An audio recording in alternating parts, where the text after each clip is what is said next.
Hello everyone, welcome to Team Talk. I am your co-host Mark Iorio along with my good friend over here, Milton Corsi, to my left. What's up, buddy? What's your problem, Mark? Good morning, everybody. I'm fine. It's great to be here. Looking forward to another really interesting show. Yeah, my good friend Bernard Williams is here. He's going to tell us all about his business and really interested in having that conversation. Yeah. Bernard, welcome. Thank you very much. Really great to have you on the show. Great to have you on the show. Talk to us a little bit about your business, Company Counsel, right? So you go out and help organizations with their general legal counsel? Pretty much, yeah. That's exactly right. Our mission is to help good people build great companies that impact the world. So sometimes that starts right at the outset, and we're helping with formations and getting them set up with a really strong foundation. Other times, our assistance comes more as they're growing, and we're helping to develop strategic partnerships and review and negotiate and draft contracts. Cool. There's a lot of things that we can do to help companies to grow and to thrive from using legal assets and legal resources as a tool. Yeah, that's interesting. That's an interesting business model. I like that because it helps people understand that they don't have to go out and hire their own in-house counsel, right? They hire you to do all that work for them. There's nothing wrong with having your own in-house counsel. No, I didn't say there was. And if you can afford that, that's great. Right. But what I've found is that there are a lot of small companies that just aren't there yet.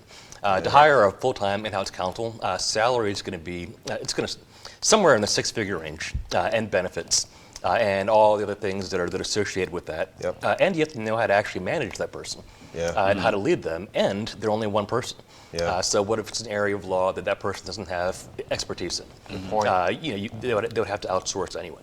So I think the advantage of working with a company like ours, particularly for a smaller company, is certainly, yes, it's more affordable, but there's also that team approach and that opportunity to draw from a lot of different resources at the same time. Yeah, good point. Yeah. No, that's really interesting.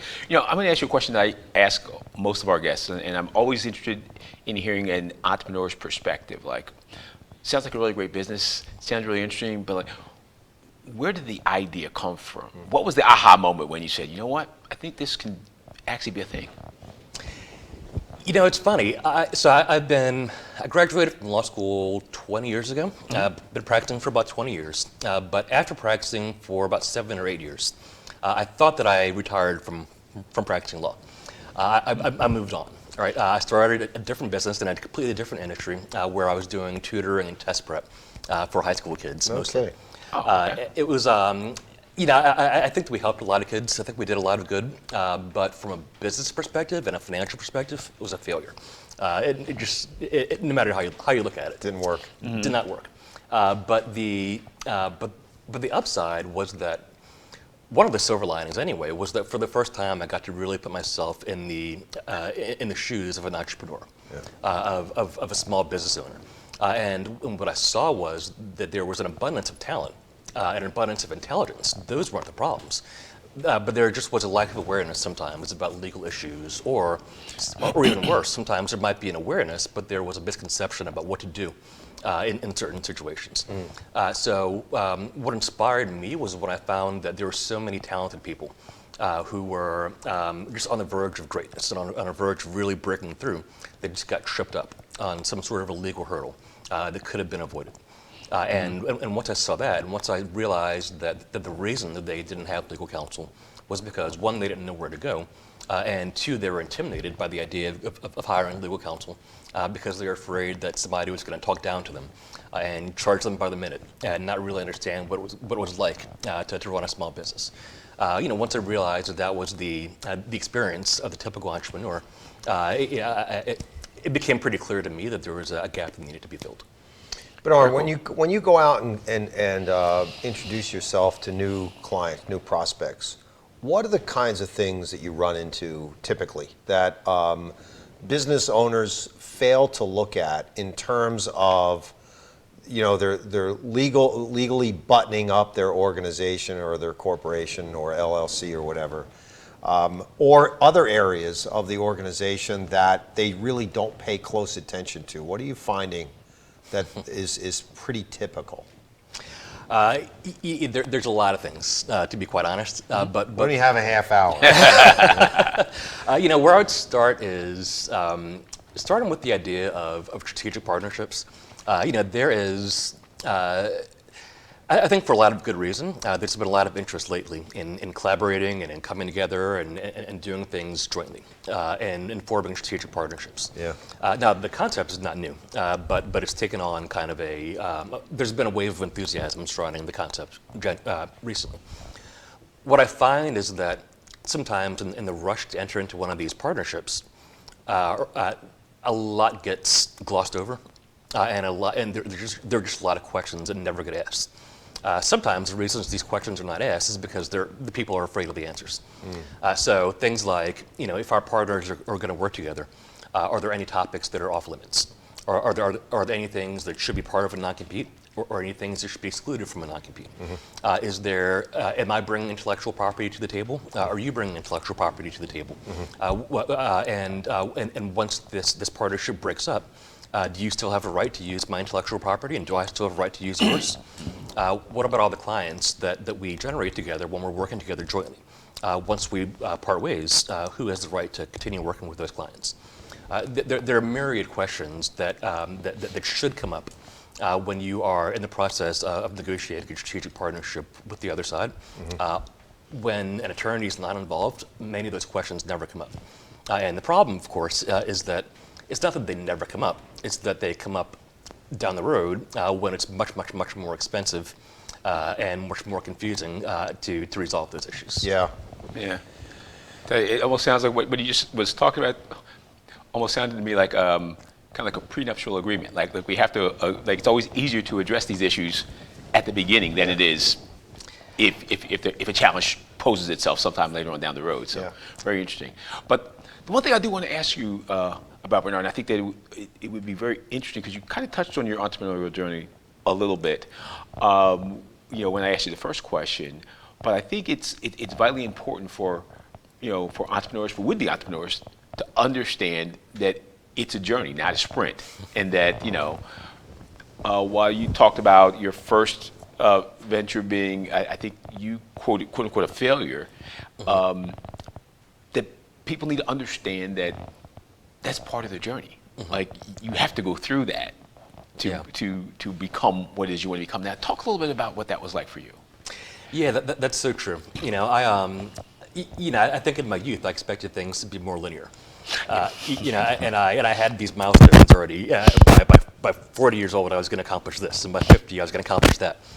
And everything felt like it was a step. It had to be a step along that path. And when things were not quite playing out the way that I had pre-written them for a while, it was jarring.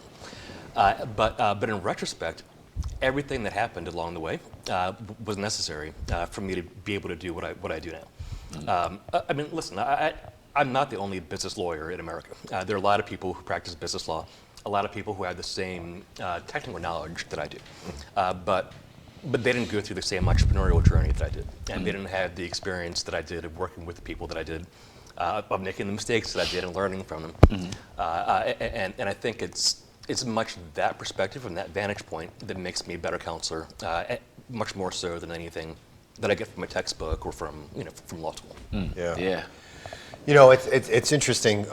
We talk a lot about culture and diversity on the show here, Bernard. And when you go into some of these organizations, do they think about the idea of building an inclusive culture in their organization or a diverse culture in their organization?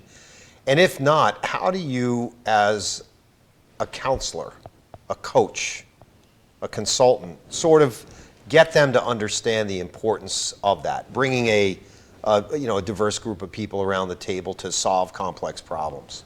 How do you approach that? I think maybe in part because of who I am, I think that I and my firm tend to attract a lot of companies that value inclusivity and that value diversity. So I think that may give us a bit of an advantage in that respect. But it's a conversation that I feel pretty comfortable having also.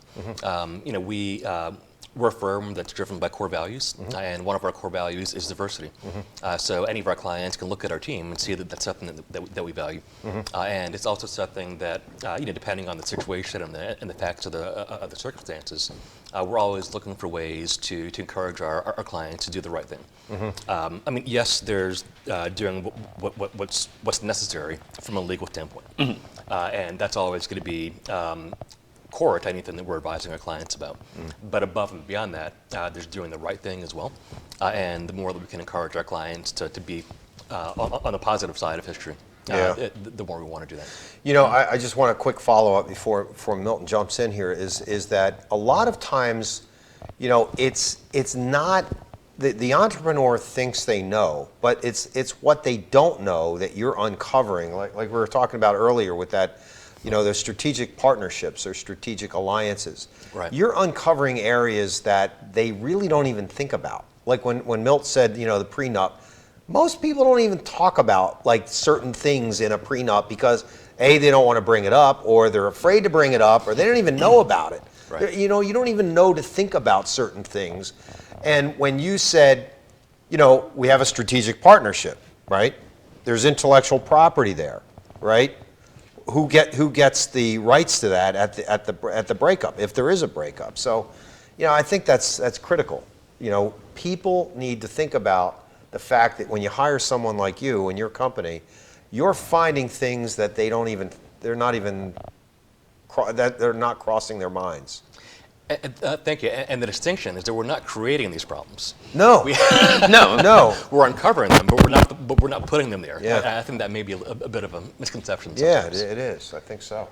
Yeah, without question, it's not. The lawyer doesn't cause the challenge, but because you walk that road, you know where the potholes are at, and you can help them avoid those potholes. So that's really a good thing. Yeah. One last question before we go to break. Who's a good client for Company Counsel? Like, what do they look like? Are there specific, verticals that you guys focus in on? Is it professional services companies? Is it manufacturing? Like, what's a good client for you guys? That's a much more challenging question than you might think, because in terms of industries and verticals, you name it. We've professional services, technology, software as a service company. We actually even had a company that was in the manure business, the manure removal business. So we've represented companies that literally do it all. But the common thread is that they really are good people.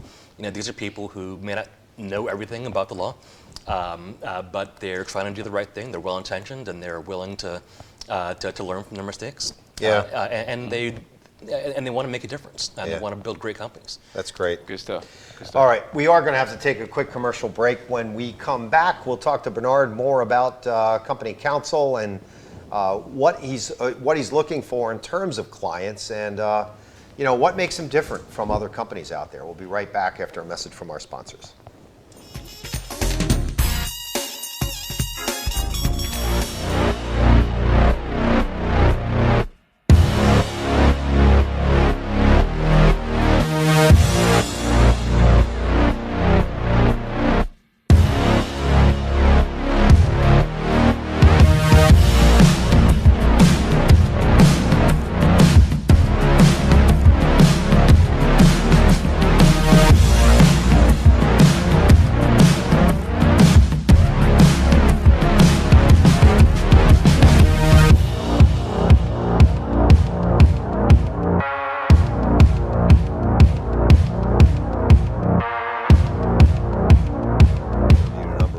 Outsourced CFO companies, but you are the first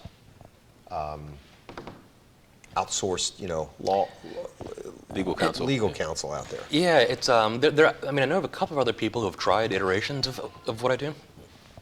Are we up? No, I was just making sure. Sorry. Yeah. So you said there's other people who have tried iterations?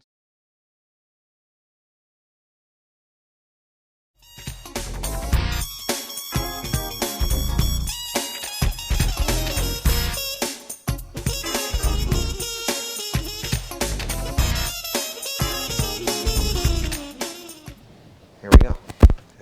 Welcome back to Team Talk.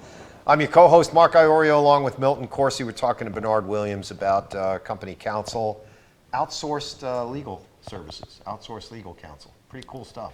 Yeah, it is. A little different. Absolutely, absolutely. You really don't hear about that a lot. Like we were talking on the break, and we said, everybody's heard of, outsourced CFOs. Yep. I've even heard of outsourced human resources, CHROs. Yeah. But you very rarely hear about outsourced legal counsel. Yeah. That's really interesting. So I know before the break I asked you a question about, was there a particular market vertical, and you basically, it sounded to me like you're pretty much industry agnostic. You even talked about having a client in the manure removal business. That's right. There's actually a lawyer joke there, but I'm going to let that guy. It's too easy. That was a layup, right, Bernard? Exactly. So I'm not going to go there. But yeah, that's just way too easy. But since there isn't a particular vertical, is there a particular size? I mean, is there a particular company size that works best for you guys? We I tell you, the way that we like to work with our clients, we like to be in partnership with them, Okay. and help them to identify issues before they come up, and certainly to be there to help them deal with them when they're present in the situation. So what we're looking for are people who want that kind of help, want that kind of relationship. Because his mic completely cut off. Let me see your mic. Like nothing's coming out at all. It's gotta be a short in the mic because. She just switched it out. Let me see the top part. Hey, just completely. Yeah, I'm telling you, every time you speak, it's just. What are we going to do? Go back to the break and then come back in and cut this out? Yeah, I can do that. Okay.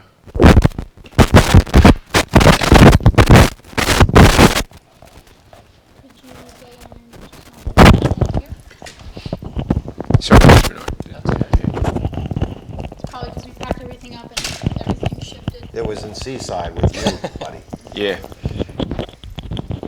I now feel we don't- pretty bad about that. I would, if I were Keith or, I mean, Marley's not in charge, but if I were Keith, I'd be apologizing to Mr. Corsi. I was hot as a fan that I'll bet. you could have cooked the egg on my head. I was like, Sorry, could mother. you please count to 10 for me?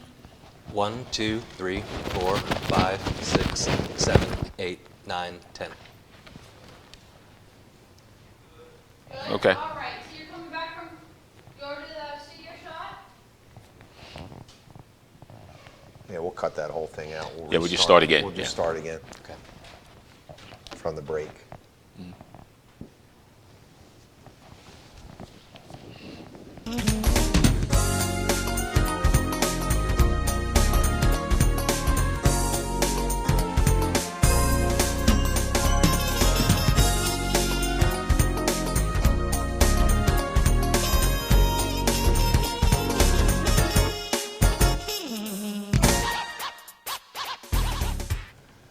Welcome back to Team Talk. I'm your co-host, Mark Iorio, along with Milton Corsi. We're talking to Bernard Williams about Company Counsel and good stuff, man. I mean, a little different, right? It's we've talked to a lot of outsourced organizations, but legal counsel's a little different. Absolutely. Like you said, we've talked to outsourced CFOs, CHROs, even outsourced IT.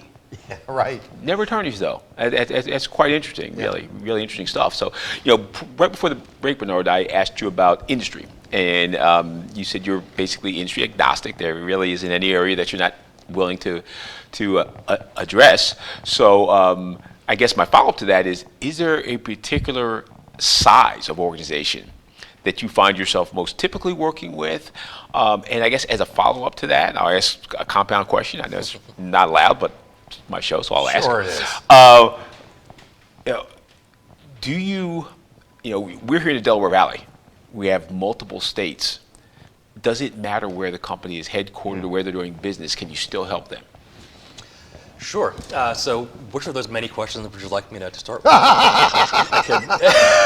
My show, I get to ask questions, not you. Bingo. Yeah. There you go. Well, I'll start with the second one. Okay, fair enough. So we're located in Ballackinwood, Pennsylvania, which is literally across the street from Philadelphia, Pennsylvania. And we're licensed to practice in Pennsylvania, New Jersey, and New York. So a company that's headquartered in one of those states, or that does business or operations in one of those states, is likely someone that we can help. Okay. And in terms of the size of the company, I find that. Well, first of all, because of what we do and the impact that we're trying to make, we really do meet companies where they are. And depending on the size of the company and their needs, there's probably something different that we can do to support that particular client. So, for example, someone that's pre-revenue and just has a really good idea and wants to start a business is an excellent client for us, and we'll help them to do it the right way. Okay. Someone who's been in business for a couple of years and maybe they're ready to hire a manager or their first few employees, we can help them as well.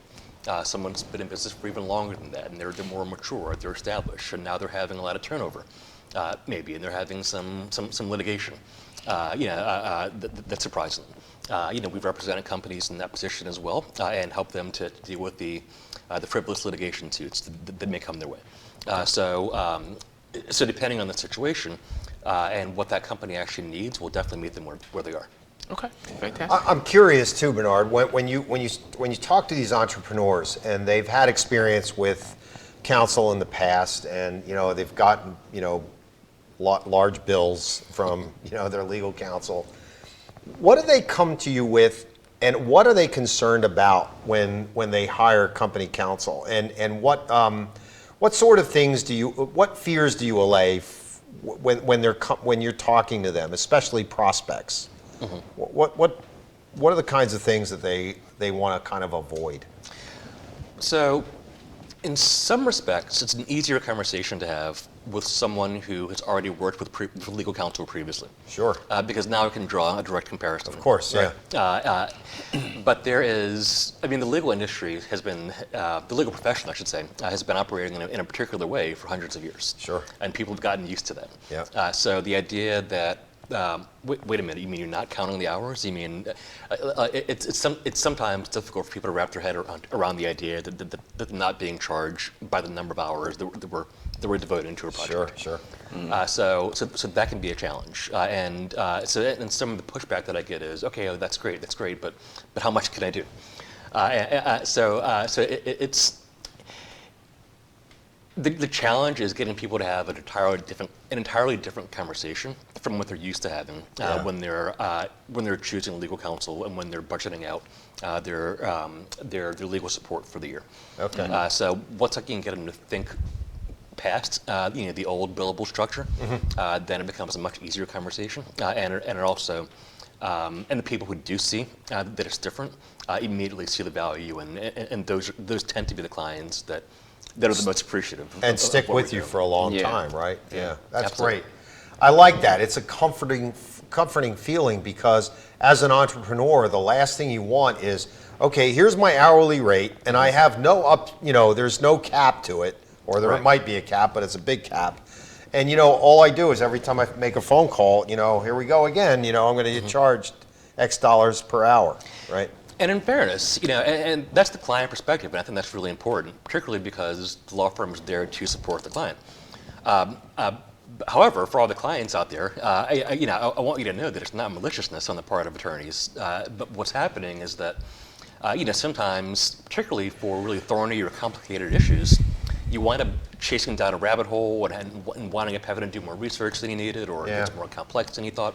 I understand. And you want to get it right. You don't want to come back with half of a solution. Yeah. Right. So sometimes it takes a lot more than you anticipate. Mm-hmm. Now for us, we'll just we'll eat those costs, and that's just what we will decide as part of the cost of providing good service. Yeah. But that's why the bill sometimes that's why there's sometimes sticker shock for Right. those firms that bill by the hour. Right. No, what you said was really, really interesting, and I think that because as an entrepreneur myself, one of the things that jumped out at me when you talked about your pricing model that I can see creating a real strategic value for me as a client or potential client is the idea that because I'm not sitting in a cab in New York City when you're stuck in traffic and the meter keeps ticking, tick, tick, tick, tick, tick. You ever been there? Right. That's Oh, yeah. Right. So, because I'm trying to avoid that, I maybe don't call until things get to a critical point. Right. Right. Conversely, if I have some call certainty, I'll engage earlier on in the process, and we might even avoid a problem, right, because of that engagement. So is that kind of what you guys are trying to accomplish by that pricing model kind of approach? That's exactly it. Okay. There's so many people that have attorneys, on paper, but because they're worried about the bills and they're worried about the clock starting, they have to do a cost-benefit analysis in their heads about whether or not they're actually going to ask their attorney this legal question, or whether or not they'll just rely on their own instincts. And as soon as you're making that cost-benefit analysis, then you're not doing what's best for the long-term strategic best interests of your company. You want to make sure that you have legal counsel influencing any type of important business decision. And you shouldn't have to worry about, can I afford this? Can I afford this counsel? Can I afford this advice to make the right decisions? Yeah. When you were growing up and you were thinking about school and your education and everything, what was the thing that attracted you to becoming an attorney? I didn't want to be an attorney when I was a kid. Who does? No, there are people out there that do. But it wasn't that I actively didn't want to be. Right. It's just that wasn't. I didn't know any attorneys. It wasn't really something that that was even on my radar screen. Right. I didn't meet my first attorney until I was in college. And she happened to be a non-practicing attorney. Okay. She happened to be a professor at the school that I attended. But anyway, I didn't really have any exposure to attorneys. I did, however, have a lot of exposure to teachers, and I had some great ones. And I knew that I'd really been inspired by a lot of them, and challenged by them, and encouraged by them. I love to communicate, I love to teach and to help people, so I thought that I was going to grow up and be a teacher. Oh, really? No kidding. That's a pretty cool transition, though. In some ways, I think I am a teacher now. It's just that my subject matter happens to be how to start and run a small business. Yeah, I could definitely see that. That's interesting. Cool. It's like what Milton and I do. With our clients, you feel like you're always teaching. Of course, Milton was a professor for many years, but as a former baseball coach, I feel like I'm always coaching and teaching people, and it feels good about that. But you're right. It's a completely different group of people. Yeah. So far we've really talked. It's been a great conversation, by the way, Bernard. Thank you so much for coming. And we've talked quite a bit about your clients, how you help them, and working with them, and all that kind of good thing. But if you could give us like a little insight into you and your team, like when you were building Company Counsel, how did you put all those pieces together, and like what were you looking for so that you could build that robust ecosystem that you were trying to design? Yeah, so I told you already that diversity is one of our core values. Teamwork is another one of our core values, and we really believe in that.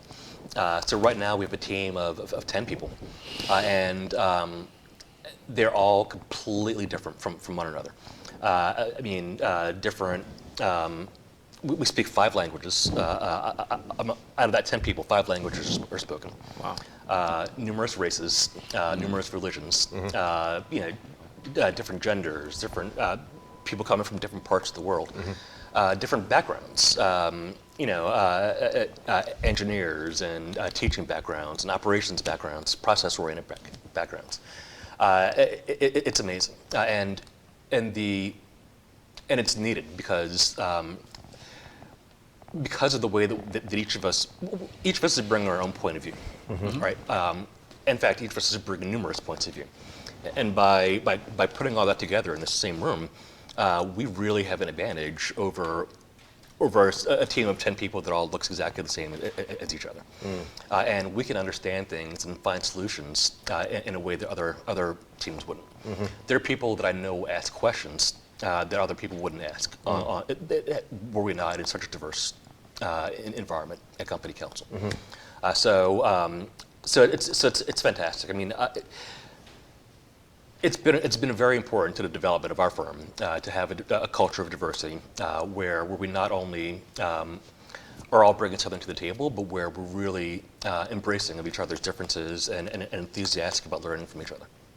When that's cool. That's pretty cool. I love that because that's what we talk about often, and I don't think people quite get the idea that when you're bringing different points of view to the table, you're able to solve more complex and more comprehensive issues or problems that arise, and you come up with a much richer, much deeper result, right?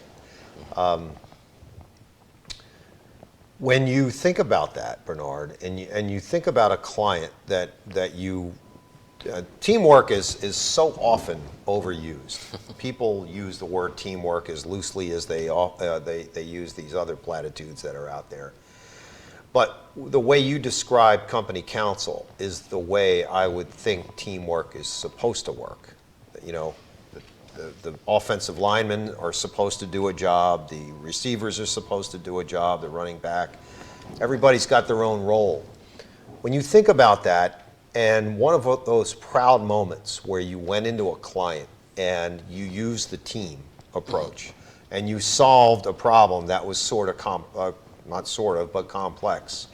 Think about that proud moment where you went back to them, and if you could share, without obviously giving us the name of the client, but share that moment where you came back and said, all right, we've got this solution, and as a result of all of us getting together, we've got this thing resolved for you. You know, think about that. You know, I don't know that I tend to phrase it in those terms. In other words, I don't know that I tend to say to the client, as a result of our diversity, we've achieved this. No, I'm not solution. suggesting that, but because of what you believe that comprehensive, you know, solution was, it helped the client. Yeah, you don't have to tell the client that. Right. Yeah. I don't know if I share this, but every Monday we have team meetings with everybody, where everyone on our team comes together, and we talk about in detail every single client that we have at the firm, and their particular matter, what's going on with them, and what we can do to support them. Another one of our values is more than attorneys. All right. So yes, certainly if they come to us with a particular legal question, we're going to answer that question. But we want to do more than that. We want to support them and help them in whatever way that we can. Sure. So that opportunity during every team meeting we take, and sometimes we'll get into really robust discussions about, Ricardo, one of the IP people on the team, we'll hear about something that we'll hear about a contract we're negotiating on behalf of one of our clients, and he'll raise an issue. He'll ask, "Oh, has anybody asked about such and such issue?" And the answer is no, because he's the IP guy. He's the one that thinks of those issues. Right. But now that he's raised it, now we can address it, and that's a really good question. How do we solve this? So then that'll get us into a discussion. And then maybe someone will ask about jurisdiction because they're the litigator and they're thinking about things from that perspective. So I don't know that there's a single instance that I can point to. I mean, we're literally doing this on All an the ongoing time. basis. Yeah, that's very cool. Yeah, very That's interesting, really very interesting. interesting. Yeah. Now, I'm going to do something that I probably shouldn't, because as Mark mentioned, I used to teach. And one of the courses I used to teach was economics, and whenever I'd be at a party or whatever, and I'd tell people I taught that, they'd always ask me a question about the stock market or about blah, blah, blah. Like they'd ask me for advice, right, which is like, that's not what I'm here for, but. So I'm going to ask you for some advice. So that was the setup to the question. I mean, here we are now, in late spring 2021, we're now entering a post-pandemic world, right? Has that created any new or unique or interesting challenges for you and for your clients, or things that maybe we should be looking at in a way that we weren't looking at a priori to the last year and a half? I'm really interested to see what will happen in workplaces. Culturally, the workplace is completely different from what it was 15 months ago. 2 years ago, there were a lot of environments where you really couldn't work from home because work from home was thought of as being code for taking the day off. Right. Well, now people realize, no, actually people can be productive working out of their home environments in many instances. So I think that there's going to be a shift in the way that people work and what those workplace dynamics look like, which means that, and that I think is going to have a lot of repercussions in the employment law environment. Certainly, I'd recommend anybody take a look at their employee handbooks and evaluate all their policies from the perspective of what happens now that we have half the workforce, maybe half of the staff, working from home on a regular basis. How do we address cybersecurity issues? How do we address hostility in the workplace issues if the workplace is now spread across the land? Right. So there are a lot of employment law issues that are going to get, I think, really interesting in the next year or so. Yeah. Very cool. Very cool. Yeah, so we're coming down to the end of the program, Bernard. You touched on this a few minutes ago, but if you could think about professors, parents, spouse, siblings, whatever, people that have inspired you in your life that you think back to and you say, I'm the person, kind of the person I am today as a result of those folks before me. Can you think about who that might be?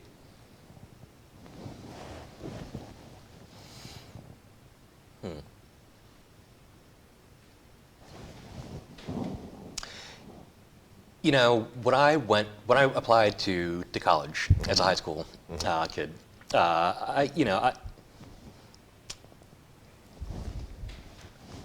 don't have to go into my grades, but Okay. but I was, We don't talk about grades on this, No, on no, this all right, good, program. good. But I was pretty limited into where I felt I had a chance of getting admitted. Sure. Right. And I wound up, no regrets. I went to a great school. But it was at that school that I developed a friendship with somebody who helped me to believe in myself and just helped me to think bigger and to have the audacity to apply to some of the highest ranked law schools in the nation. Wow. That I didn't think I was qualified to get into, but I was going to let them tell me that. Yeah. And luckily they didn't, and they took me, and I think that started me in a direction of really believing in myself and challenging myself to continue to level up. Yeah. And certainly there have been setbacks. Yeah. We talked about a couple of them here. Sure. But I needed a start, and I think that just that friend who inspired me in college helped me with that start. I'll always be grateful for that. That is awesome. That's That a is. great story, man. And whoever that friend is out there, thank you. Yes. Thank you. Bernard, it's been great. Thank you so much. We appreciate you being here. It was a pleasure. Thanks so much. Yeah, it was It's been a real pleasure. So, Good job, buddy. yeah, absolutely. And Bernard, as we're closing out, you talked at the end about the issues around employment law and handbooks and all that kind of good stuff. Sure. If anybody listening to the show would be interested in reaching out and connecting with Bernard and the folks at Company Counsel, would you tell us how they could do that? Sure, we could find me on LinkedIn, certainly, Bernard Williams at Company Counsel. You can shoot me an email, bwilliams@companycounsel.law, or you can give a call to the office at 484-325-5660. Awesome, Bernard. Thanks so much. That was great. That was a great show. Yep. Really loved it. Real pleasure. Thank you. Thanks, Milt. Always a pleasure, my friend. Good stuff. Always a pleasure. Yeah, absolutely. All right, ladies and gentlemen, we will see you next week on Team Talk. Have a wonderful and safe week, everyone. We'll see you then. Take care.